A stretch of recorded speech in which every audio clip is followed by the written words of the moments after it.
Why disrespect feels like a knife. Picture this: you finally share an idea you've been shaping for weeks. Before you can finish, someone cracks a joke. Laughter erupts, your cheeks burn, your chest tightens, and though the moment fades for everyone else, it stays with you like a bruise. That sting isn't just words, it's primal. For most of history, respect meant survival. To be mocked was to be pushed to the tribe's edge where safety vanished. Today, your brain still reacts to disrespect as if you've been struck. Neuroscience confirms it. Rejection activates the same regions as physical pain. No wonder an insult can feel like a knife. But here's the Stoic secret: a cut only hurts if you hand over the blade. You suffer not from what's said, but from the meaning you attach. And if meaning gives disrespect its power, you also hold the power to take it back. That's what you'll learn here. The Stoic rules that turn insults into noise, boundaries into strength, and disrespect into fuel for an untouchable mind. Part 1: Why insults cut deeper than you think. When someone mocks you, ignores you, or treats you as though you don't matter, the pain feels out of proportion. You replay the moment endlessly, sometimes long after the other person has forgotten. Why does it cut so deeply? The answer is both ancient and modern, buried in the way your mind and body are wired. Psychology has shown that rejection, exclusion, and humiliation activate the same neural pathways as physical injury.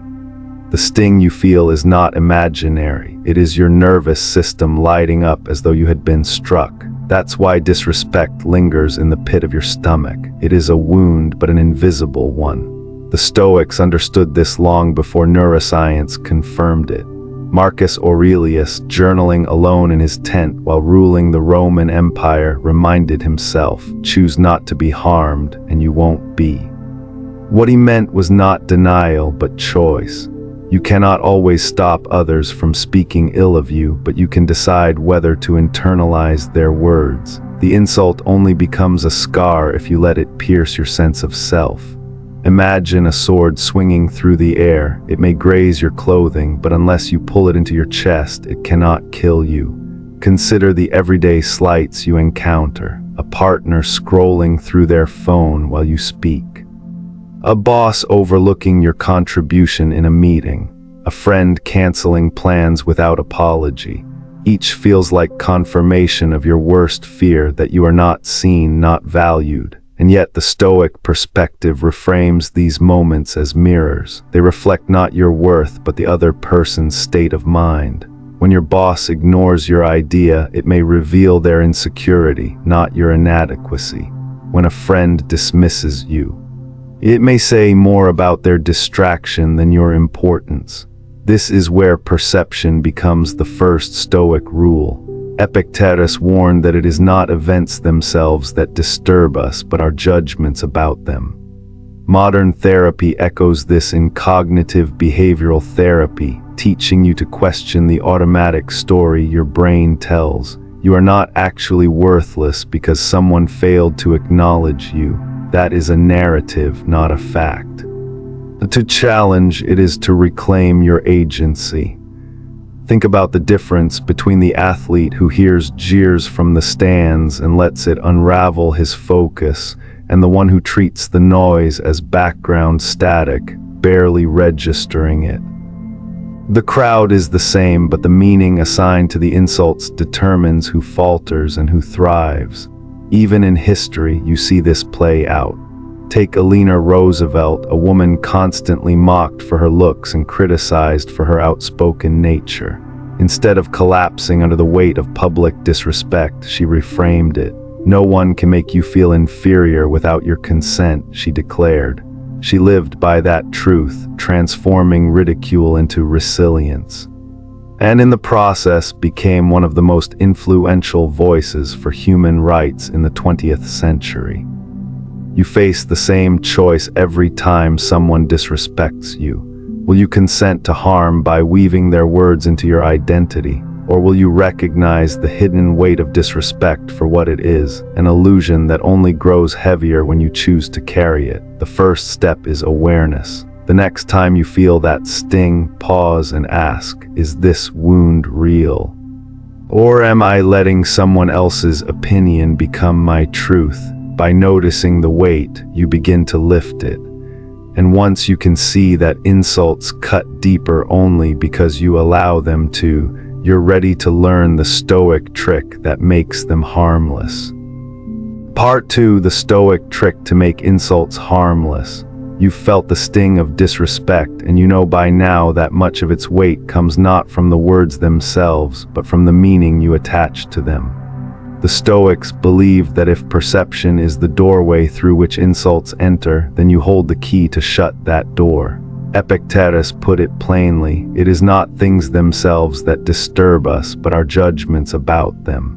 This single sentence, if you take it seriously, can transform the way you experience offense. Modern psychology calls this process cognitive reframing.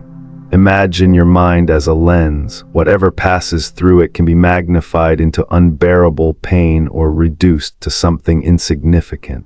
If someone calls you weak, your lens can magnify it into a story that you are unworthy, fragile, and exposed. But if you pause and adjust the lens, you might see the insult for what it truly is: an opinion, shaped by the other person's biases, frustrations, or ignorance. In this frame, the insult has no claws, it doesn't stick, it drifts past you like smoke. The Stoic trick, then, is not to deny what was said, but to reinterpret it in a way that strips it of its power. Think of insults as labels people attempt to slap onto you. The question is, do you wear the label or do you peel it off? If someone calls you naive because you still believe in kindness, you could crumble, or you could say quietly to yourself, better naive in their eyes than bitter in mine. This reframing doesn't mean you excuse disrespect. It means you choose not to internalize it. By making insults harmless, you keep control of your inner life. Seneca warned that those who lash out an insult reveal more about themselves than their targets. Their anger, envy, or frustration leaks out through their words. When you reframe, you're not just defending yourself. You're exposing the truth. The insult is evidence of their state, not your identity. Consider the story of Gandhi. During his campaigns for Indian independence, he endured endless disrespect, mocked in British newspapers, dismissed by politicians, and even physically assaulted. He was called weak, foolish, and unrealistic. Yet Gandhi reframed every insult as confirmation that he was rattling the status quo. Instead of swallowing the poison, he turned it into proof that he was on the right path. His calm in the face of ridicule unsettled his opponents more than any angry rebuttal could. His power lay not in silencing their insults, but in making them irrelevant. You can practice this same Stoic trick in small ways. When someone cuts you off in traffic and yells, pause before reacting. Reframe the moment. They're not attacking your worth, they're drowning in their own impatience. When a coworker undermines you with a snide comment, breathe and remind yourself, this reveals their insecurity, not your incompetence. Each reframe is a small act of liberation. A refusal to let someone else's chaos colonize your peace. Here's a practical exercise you can try today. The next time an insult comes your way, whether direct or implied, do 3 things: pause, reframe, and move on. Pause so that your instinct to retaliate doesn't control you. Reframe by naming the insult as opinion, not fact, and asking what it reveals about the other person. Move on, carrying your focus back to your values, your work, your presence. Do this consistently and you'll notice a shift. The words that once pierced you begin to feel like arrows shot into water, making ripples but never wounds. This is not about pretending you're unaffected. It's about training your mind to process insults as harmless by controlling the story you tell yourself. The more you practice, the more you'll find that insults no longer land. They slide off, leaving you calm, composed, and still in command of yourself. And once you can do this, you're ready for the next lesson, learning how to draw boundaries without rage, because indifference to insults doesn't mean tolerating abuse. Part 3. Respect yourself enough to draw the line. It's easy to mistake stoicism for passivity, to believe that being indifferent to insults means tolerating any and all mistreatment. But that is not what the Stoics taught. They never said you must remain silent while someone tramples your dignity. They taught instead that you must respect yourself enough to respond with clarity, not chaos. Seneca once wrote, "Associate with those who make you better." The other side of that advice is just as crucial. Distance yourself from those who diminish you. Tolerating disrespect isn't a virtue, it's self-betrayal. Modern psychology confirms this truth. People who grow up in environments where their boundaries are ignored often learn to suppress their own needs. You might smile through disrespect, fearing conflict more than dishonor, convincing yourself that silence is strength. Yet over time, this quiet endurance corrodes your self-worth. You begin to believe you deserve the way you're treated. Healing begins when you recognize that every boundary you set is a declaration. My well-being matters. When you draw the line, you are not being cruel. You are choosing to treat yourself as someone worth protecting. But how do you do this the Stoic way, without rage, without bitterness? The answer lies in calm firmness. Think of a riverbank. The water flows, strong and unstoppable, but the bank gives it direction. A boundary is not about blocking life. It's about guiding it into a form that protects both you and the relationship. You can tell a colleague, "I don't appreciate being spoken to that way," in a tone that is steady, not seething. You can tell a partner, "That comment was hurtful, and I won't accept it again," not as a threat, but as a truth. You can walk away from gossip or refuse to engage in toxic chatter, not because you are weak, but because you value peace over pettiness. Boundaries are not loud, they are consistent. The Stoic understands that self-respect is not proven in arguments, but in choices. If someone repeatedly disrespects you, you show them your boundary not with lectures, but with distance. Just as you would not willingly step into fire, you do not return to those who burn you with words. Your absence speaks louder than your fury ever could. Consider Admiral Chester Nimitz during World War II. After the devastating attack on Pearl Harbor, many leaders were consumed by blame, anger, and frantic overreactions. Nimitz, however, was given the monumental task of commanding the Pacific Fleet.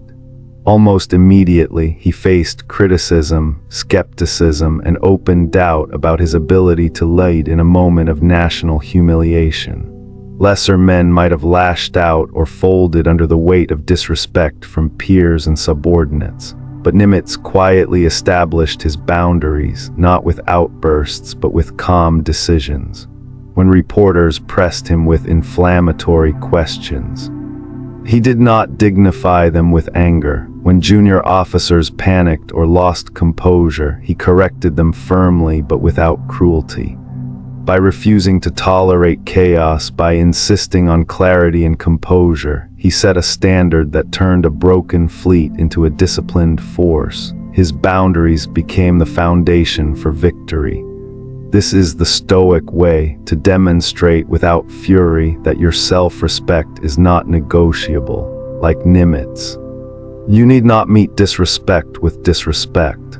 You meet it with steady boundaries that communicate, "This is where I stand, this is who I am." You can create the same sanctuary in your own life. In the digital world, this may mean muting toxic group chats or unfollowing accounts that drip negativity into your day. In family dynamics, it may mean refusing to engage in cycles of criticism that have gone unchecked for years. At work, it may mean calmly clarifying your role when others attempt to diminish it. The method is simple, though not always easy. State your boundary clearly, uphold it consistently, and refuse to compromise your dignity for the sake of temporary comfort. This doesn't mean every situation is black and white.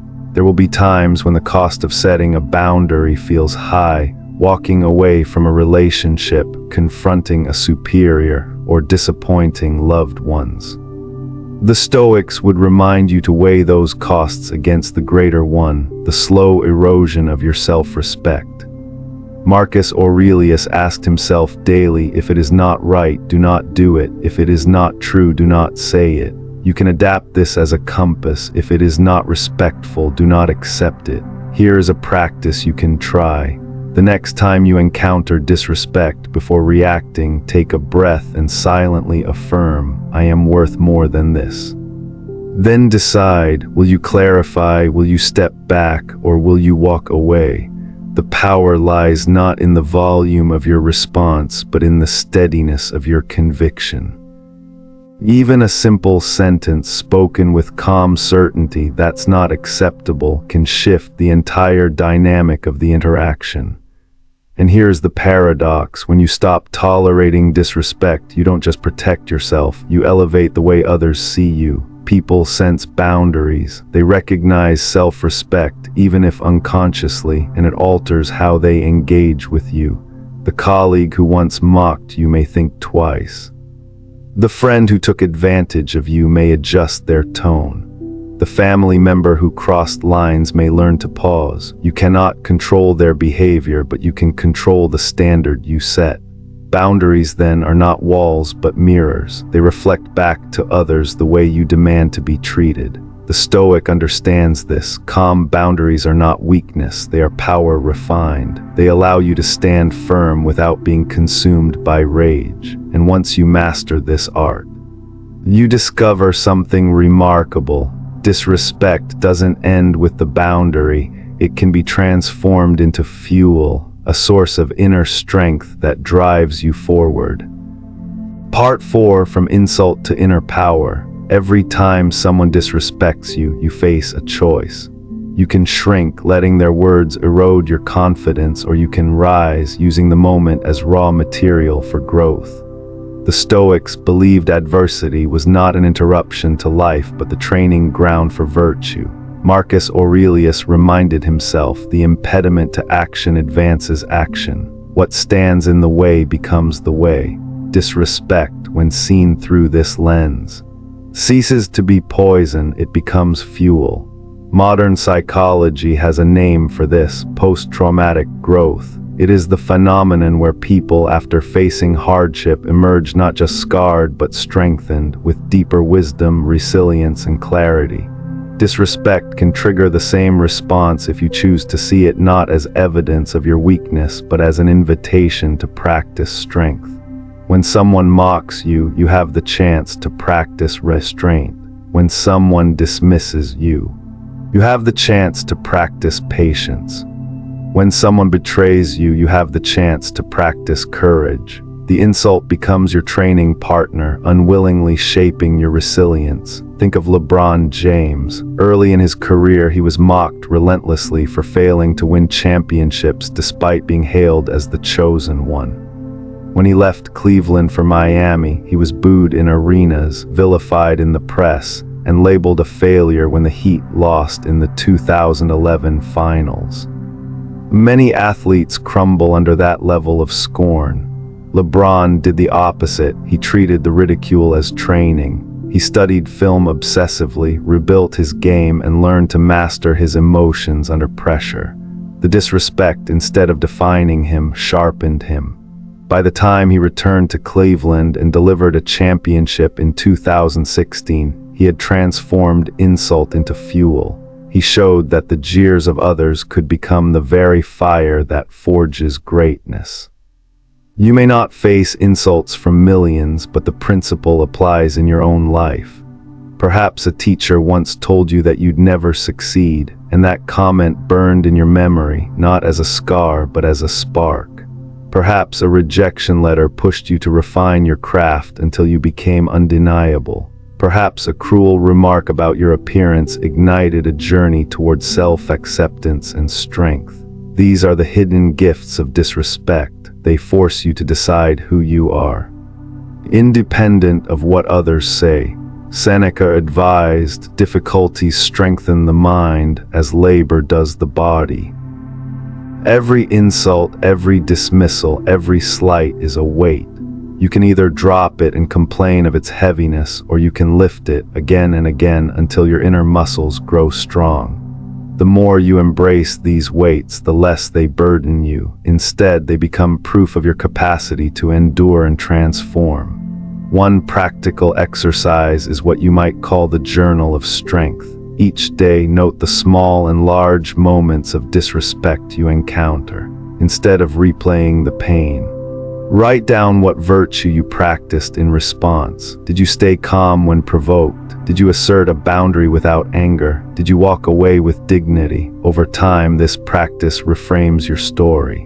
The very moments that once felt like wounds become evidence of your resilience. This is not about glorifying mistreatment or pretending disrespect is good. The Stoics would never tell you to seek out insult for its own sake. Rather, they teach that when it inevitably comes, you can turn it into fuel. You can choose to see in every slight an opportunity to rise higher. Think of it as alchemy. Others hand you lead in the form of insult, and through your response, you transmute it into gold. LeBron's story shows what is possible at the highest level, but your story matters just as much. Whether it's in a workplace where your ideas are dismissed, in a relationship where you are underestimated, or in the quiet spaces of your own mind where echoes of past disrespect still linger, the choice is always before you. Will you let the insult define your worth, or will you use it to strengthen your character? The answer determines whether you remain chained to the opinions of others or step into the unshakable calm of self-mastery. Once you see disrespect as fuel, the next step becomes clear. You discover that silence itself can be the most powerful response, because nothing unsettles those who try to provoke you more than your refusal to play their game. Part 5. The Stoic Power of Saying Nothing. There is a moment after you've been insulted when every nerve in your body begs for release. You want to speak, to fight, to demand that others see your worth. Silence in that moment feels like surrender, like weakness. Yet for the Stoics, silence was not weakness, it was one of the highest forms of strength. Marcus Aurelius, burdened daily by criticism as Emperor of Rome, reminded himself, the best answer to anger is silence. He understood that the true danger was not in being insulted, but in becoming ruled by the desire to respond. Why does silence carry such force? Because silence unsettles. It starves the insult of oxygen. It denies the aggressor the fuel they seek most, your reaction. The instant you rise to defend yourself in anger, you hand them what they came for, proof that they have touched you. But when you remain calm, when you refuse to play their game, you take back control. Modern psychology gives us language for this. It calls it response latency, the pause between stimulus and reaction. Studies show that even a few seconds of pause shifts the brain from the amygdala, which drives emotional reactivity, to the prefrontal cortex, which governs reason and choice. That pause is power. It transforms you from a puppet of your impulses into the master of your response. And often, the most powerful response is no response at all. Picture a family argument. Voices rise, accusations fly, and everyone expects you to snap. Your silence in that moment is not emptiness, it is tension. It makes people lean in. And when you finally do speak, calmly and deliberately, your words land with weight. They are not lost in the noise, they cut through it like a bell in a storm. Silence gave them gravity. History offers us a vivid embodiment of this principle. Consider Rosa Parks on that December evening in Montgomery, Alabama. She did not raise her voice. She did not argue or lash out. She simply stayed in her seat. Her silence, her calm refusal, carried more power than 100 speeches. In that moment, she exposed the absurdity of the system that sought to diminish her. She unsettled her oppressors not with rage, but with stillness.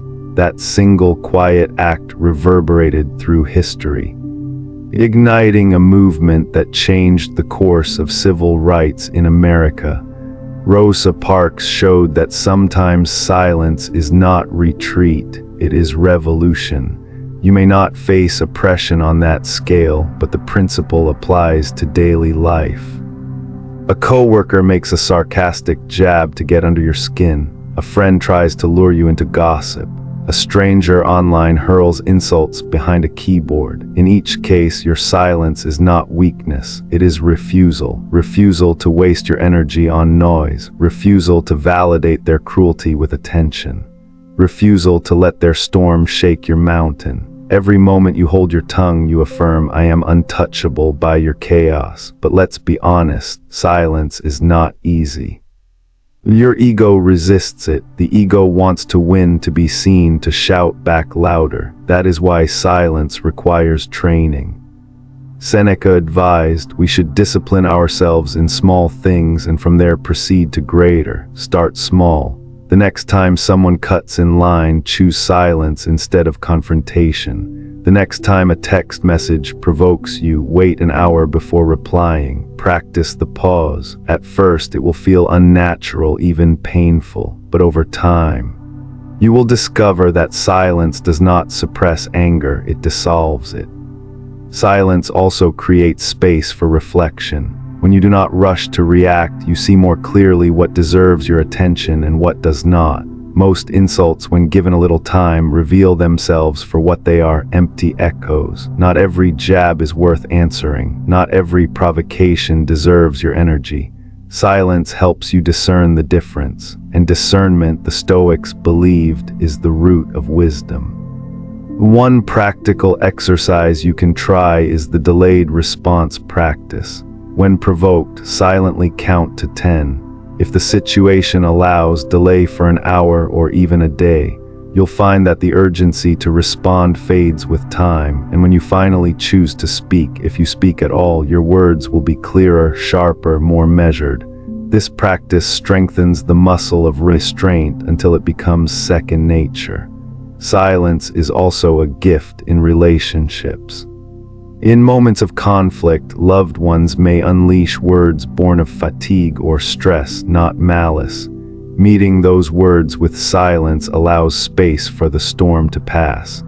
Later, when emotions cool, real dialogue can unfold. In that sense, silence is not punishment, it is compassion. It is the decision not to escalate, but to preserve connection. The paradox is this: silence makes you louder. Those who shout back immediately reveal their fragility. Those who remain calm radiate strength. Your silence unsettles those who try to provoke you, because it shows them a truth they cannot deny. They do not control you. Rosa Parks' silence transformed a bus into a battlefield of justice. In your own life, silence can transform insults into nothingness. It can turn arguments into empty air. It can turn disrespect into a mirror, reflecting back the smallness of those who seek to harm you. Ultimately, silence is not the absence of power, it is the refinement of it. It is the discipline that frees you from the tyranny of others' words. When you master it, you no longer need to defend yourself at every turn. You no longer waste energy proving your worth. You live it, you embody it, you become, as the Stoics taught, untouchable, not because the world has stopped throwing insults, but because you have stopped letting them pierce you. That is the Stoic power of saying nothing, to rise above, to remain unshaken, to let your silence speak louder than anger ever could. Part 6. Rise so high, insults can't reach you. There comes a stage in your growth where silence is no longer a tactic you must force. It becomes your natural state because the insults no longer touch you. Imagine yourself climbing a mountain. At the base, every insult hurled from below echoes loudly, each word heavy with sting. But as you climb, the noise fades. By the time you stand near the summit, you can see the commotion below, but you can no longer hear it. The voices are still there, but they have lost all power to reach you. This is what the Stoics meant by transcending insult. You don't fight it, you don't hide from it, you outgrow it.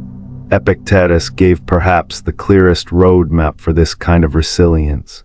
If someone tells you that a certain person speaks ill of you, don't make excuses about what is said of you, but answer, "He was ignorant of my other faults, else he would not have mentioned only these."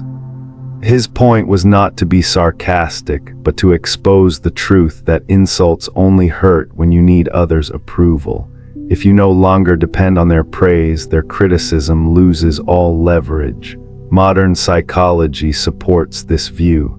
Cognitive behavioral therapy emphasizes that emotions are not caused by external events, but by the interpretation we give them.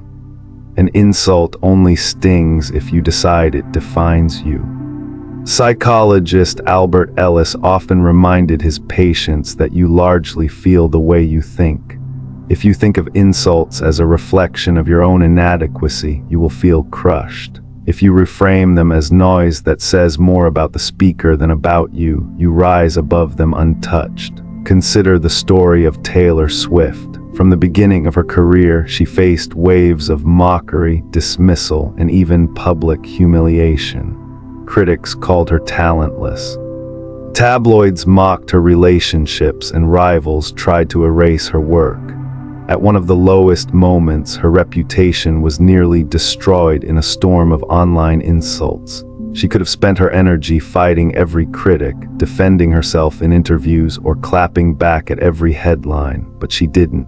Instead, she disappeared from the noise for a time, then re-emerged stronger, reinvented, and at the height of her artistry. She let her music, her discipline, and her continued success speak louder than any insult. Her rise made the attacks irrelevant because they could no longer touch the scale of what she had become. She embodied the Stoic truth: the best answer to insult is not defense but transcendence. This principle applies to you as well. Think about the hours you have lost replaying an insult in your mind, constructing clever comebacks, or explaining yourself to people who never had your best interests at heart. Every one of those hours is stolen from your true purpose. Marcus Aurelius warned himself daily, waste no more time arguing about what a good man should be one. The more you focus on proving yourself, the more you give your critics power. The moment you redirect that energy into building yourself, you begin to climb beyond their reach. This climb is not arrogance. To rise above insult is not to declare yourself superior to others, but to free yourself from comparison altogether.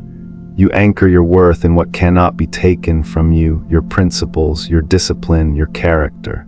If someone calls you weak, you know you are practicing courage. If they call you foolish, you know you are committed to learning. If they call you selfish, you know you live with justice.